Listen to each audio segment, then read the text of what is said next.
Hi everyone, how are you today? Good, thanks. So for the ones who don't know, this is Muddy Duck, a young band from Bucks, and today we're gonna chat about their first EP.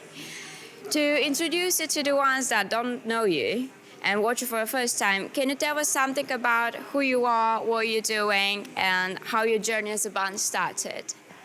We're an alternative rock band and we love to write our own music and Yeah.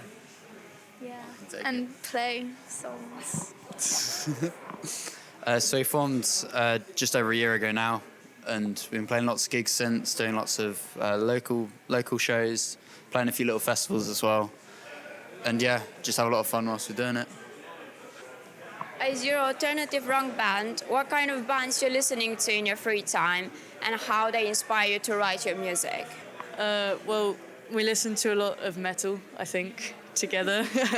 So our music's slowly getting heavier, sort of every practice that we have. But yeah, that's cool. Yeah, I listen to a lot of progressive music like Dream Theater and Porcupine Tree, just because I find it really interesting. I love listening to any songs with powerful vocals because as a vocalist, they've got a special place in my heart. And I'll listen to quite a lot of varied things. So I listen to a lot of like alternative rock bands as well. So I take a lot of inspiration from when I'm writing, but also, yeah, the heavier bands are slowly slipping in, so my riffs are getting slowly heavier as well. What would you say is your favorite thing about being in a band?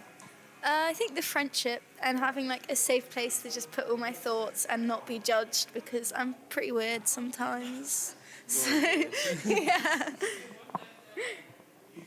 What would you say defines Muddy Duck? I would say Muddy Duck is defined as a fun and creative project, really, where we can all get and play songs together. I think it's important to us all to find an audience that we connect with and relate with. And yeah, just letting other people know that they're not alone. I know you're now on the way to release your first EP Lights. Can you tell me, what is the big date? Our EP is released on the 6th of March. That's in a week's time. Can you tell me a little bit more about the idea behind the EP, why Lights, maybe specific meaning of the songs? So all the songs are about life and being a teen because it's not easy and there's a lot of emotions. So I just kind of bundled all that into lots of different songs, and we chose Lights as our EP name because it's a really defining song for us and it's all about confidence and all that, and it's a song we won the Best of the Bands with last year, so that's pretty cool. Nice. I'm wondering how the songwriting process works. Do you guys come up with melody first and then you write lyrics, or I don't know? So most of the time I'll come up with some sort of guitar riff or some chords I then bring to the practice, and then we'll sort of add in the drums, add in the bass and the vocals, and we'll add it in around it so everyone puts in their own spin on it. Sometimes, but I struggle because it goes bum diddy lum bum because I don't know what I'm doing when it comes to drums. but yeah, so we all put in our own little influences, and that sort of creates our sound and makes it a little bit different at times to what you might normally hear. As you say, influences. Do you have different ones each other, or? People like Forever Still in this moment, I really love them because they're bands in our sort of genre that are fronted by girls, and so am I, so that's cool, yeah.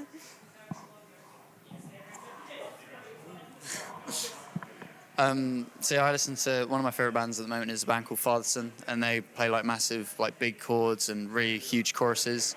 Also I've started listening to a lot of post-rock recently, so bands like Redwood and Cold Bones.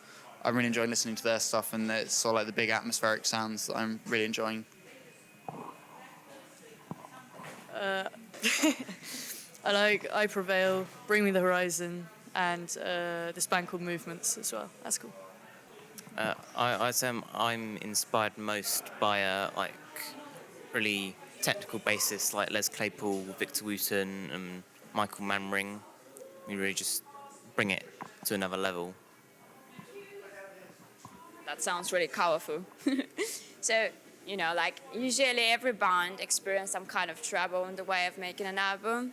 So what do you think was the most challenging for each of you? Learning new stuff to play. Like I usually just, yeah, and playing in time. And learning how to count in. When we first formed as a band, I was too shy to count in any of our songs. So, yeah, that was hard. I think the hardest thing for me was probably just recording all of the songs without like messing up any of the specific bits. Well, firstly, I lost my voice, so that didn't help. And also, there's never been an exact way that I've sung any of my songs until I have to sit and think, oh, now I have to sing it the same every single time. How do I actually do it? That's tricky. It's just the stamina side for me because it's long days in the studio. So when you got to be recording solidly for hours and again like not making any mistakes, it can get quite hard at times. But we managed and we got through it and it sounds good. So looking forward to release it.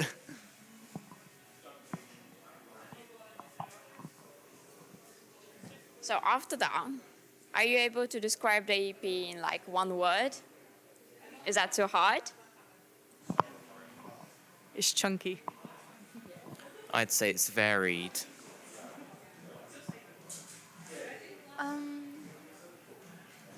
It's a good bop. Nice. Simple. So the EP is dropping on the 6th of March, yeah? Do you have any planned gigs supporting the EP?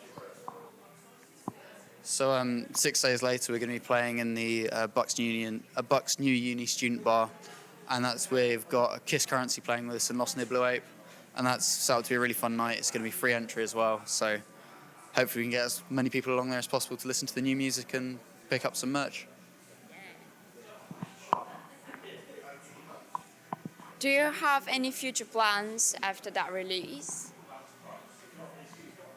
Probably cry a bit and then play some more drums. Yeah, I think we're looking at festivals after the EP was released, looking at playing all the summer festivals, as many as we can, really. I just want to play and write more music because life doesn't stop, and so there's always new shit to write about. Oh, there's always new stuff to write about, and yeah. Don't really have much else to add. So you seem pretty colorful and good friends as well. Can you share something, like a fun story, a fun thing you did together? Once we went bowling and Michael managed to throw the bowling ball across 2 different lanes. There you go. Lucky. Oh. It was an accident. I didn't do it on purpose.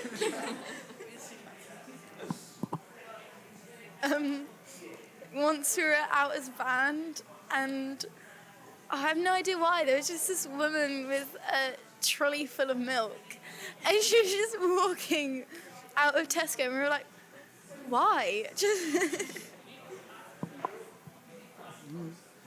Yeah, we also spent a day down in Brighton quite a while back now, and we decided the best way to start there was to go down to the beach. And I did the thing where you walk in a bit, and then the waves come and got me, and I was soaked and stayed soaked for the rest of the day wandering around Brighton. So that was an entertaining day. One time at practice, you decided to see if you could jump over Archie's pond, and you just got your leg stuck in the pond. Thank you for sharing all of that for us. And so, 6th of March, stay tuned.